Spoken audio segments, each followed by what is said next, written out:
రేవంత్ రెడ్డి గారు అడ్డంగా మరొక్కసారి తెలంగాణ ఎంపీల ఓట్లు అమ్ముకున్నది, అడ్డంగా మరొక్కసారి దొరికిపోయిండు.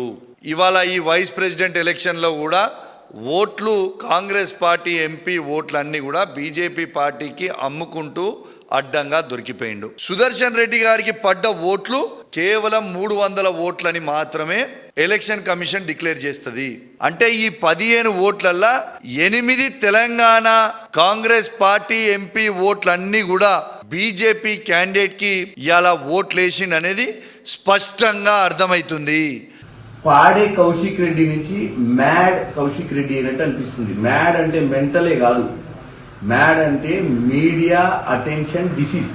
మీడియాలో ఉండాలని కంటెంట్ లేని కబుర్లు చెప్తూ మీడియాలో స్టార్ అయిదామని దొర దగ్గర మంచి మార్కులు సంపాదిద్దామని మాట్లాడినట్టే ఉంది. కానీ ఆ దరిద్రపు 3 ఎంపీలు ఏనా కొడుకులు వచ్చి మాట్లాడిరో చెప్పాల్సిన అవసరం ఉంది తెలంగాణ ప్రజలకు. కొంపదీసి ఆ 3 ఎంపీలు మనకెట్లా లోక్సభలో 0, ఆ 3 ఎంపీలు మిగిలింది రాజ్యసభలనే. వైస్ ప్రెసిడెంట్ ఎన్నికలల్లా భారత రాష్ట్రీయ సమితి అని తెలంగాణ రాష్ట్రీయ సమితి నుంచి పెట్టుకున్న పేరుకు కూడా అర్హత లేని పరిస్థితి.